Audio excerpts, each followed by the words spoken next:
السلام علیکم ورحمۃ اللہ۔ دیکھیے یہ شیطان کا بڑا پرانا طریقہ واردات ہے کہ جب یہ زہر دیتا ہے نا تو مٹھائی کے اندر یا اس طرح کی چیزوں میں دیتا ہے، پانچ چھ صحیح باتیں بیان کرواتا ہے، بیچ میں ایک اپنا ٹھوک دیتا ہے۔ جس طرح احمد بن حنبل کے ذریعے یہ فتویٰ اس طریقے سے آیا کہ حوض کوثر پر ایمان لانا ضروری ہے، عیسیٰ علیہ السلام کے بن باپ پیدا ہونے کے اوپر، جنت اور جہنم کے اوپر ایمان لانا ضروری ہے۔ اس طرح کی باتیں کہہ کے بیچ میں کہا کہ ملک الموت کے روح قبض کرنے اور واپس پھر انہی جسموں کے اندر لوٹانے پر بھی ایمان لانا ضروری ہے۔ دیکھا، پانچ چھ باتیں بالکل صحیح بتائیں اور بیچ میں یہ ٹھونک دیا، قرآن کا انکار کرا کے ان کو مشرک بنا دیا۔ قبر پرستی کا جو زہر آج پھیلا ہوا ہے مسلمانوں کے اندر ہر طرف، یہ قبر پرستی ایسا لگتا ہے کہ یہ اسلام کا ایک سمبل بن گئی ہے۔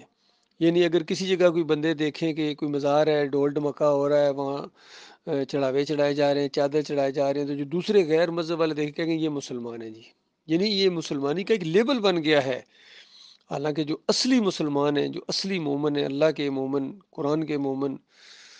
وہ اس طرح کی حرکت جہاں بھی دیکھیں گے نا کہ کسی مزار کے اوپر چڑھاوا چڑھایا جا رہا ہے، کوئی بکرا ذبح کیا جائے، فوراً کہیں گے کہ یہ مشرک ہیں، یہ بگڑے ہوئے مسلمان ہیں، یہ مسلمان مشرک ہیں، اس کے ذہن میں یہ چیز آئے گی۔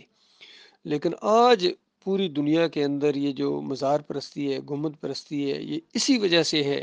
چادریں اسی وجہ سے چڑھائی جا رہی ہیں، عرس اور میلے کہ بابا جی زندہ ہیں جی،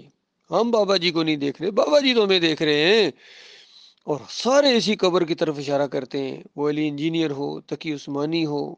طاہر القادری کا تو کہنا ہے کہ وہ تو قبر کے پاس کھڑے ہو کے کہتے ہیں، نصیحتیں کر رہے ہوتے ہیں کہ بول بیٹے بول، اب فرشتے آ گئے ہیں، اب یہ کرو، وہی جواب دو، اس طریقے سے ڈرامہ کرتا ہے پورا۔ اور طارق جمیل بھی اسی طریقے سے، سارے اسی قبر کی طرف اشارہ، توصیف الرحمان راشدی ہو یا جتنے یہ کاندلوی ہو، زکریا کاندلوی تبلیغی نصاب والے، اور فضائل اعمال ہوں، سب کے اندر اسی قبر پرستی کا مواد موجود ہے، شرک موجود ہے۔ تو بالکل یہی طریقہ اختیار کیا ہے اس اجرت کے معاملے میں بھی کہ عمر بن خطاب کی طرف صحیح باتیں جو ہیں وہ بھی منسوب کر رہے ہیں کہ انہوں نے بہت زیادہ دنیا کو گویا نظام دیے، پولیس کا محکمہ قائم کیا، جیلوں کا نظام قائم کیا، اور یعنی اس طرح فوج باقاعدہ تیار کی اور سارا معاملہ کیا۔ بیچ میں یہ بھی ٹھونک دیا کہ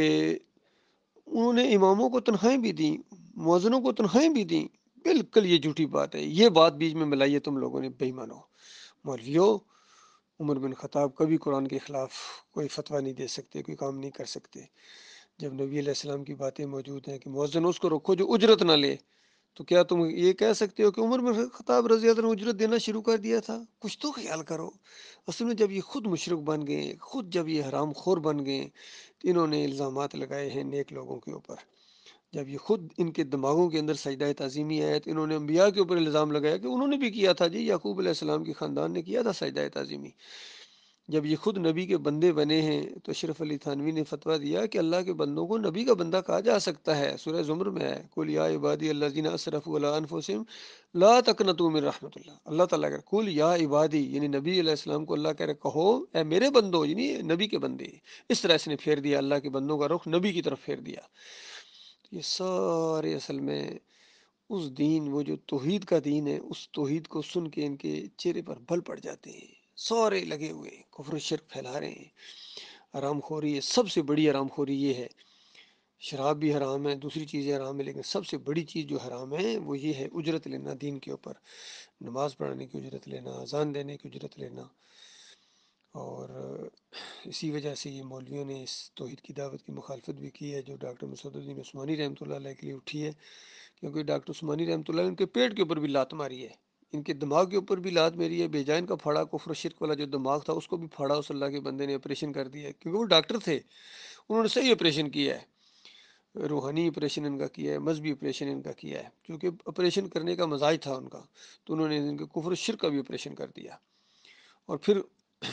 ان کے پیٹ کے اوپر بھی لات میری، جو پیٹ ان کی تون سے آگے بڑی ہوئی تھی کھا کھا کے حرام، اس کے اوپر بھی لات ماری اس اللہ کے بندے نے کہ یہ بھی حرام خور ہے۔ دین کے اوپر اجرت لینا کسی طریقے سے بھی، چاہے وہ اذان کا معاملہ ہو، امامت کا معاملہ ہو، مدرسے میں پڑھانے کا معاملہ ہو، اس کی اجرت لینا یہ ناجائز ہے، حرام ہے۔ اور قرآن کی آیات کے ذریعے بھی، حدیث کے ذریعے بھی، اور پھر ابو حنیفہ رحمۃ اللہ علیہ کا فتویٰ بھی لائیں کہ انفیو تم کہتے ہو ہم ابو حنیفہ کے ماننے والے ہیں؟ ابو حنیفہ تو کہتے ہیں کہ یہ امام جو امامت پر اجرت لیتا ہے، یہ مؤذن جو اذان دینے کی اجرت لیتا ہے، وہ عالم دین جو فقہ اور قرآن یا دوسری چیزیں پڑھاتا ہے مدرسے کے اندر، وقت تو لگے گا اس وقت کہ وہ پیسے نہ لے، اگر پیسے لیتا ہے تو ناجائز لیتا ہے، حرام خور ہے۔ یہ ساری چیزیں موجود ہیں پھر بھی لگے ہوئے ہیں۔ اللہ تعالیٰ ان کو ہدایت دے بھائی۔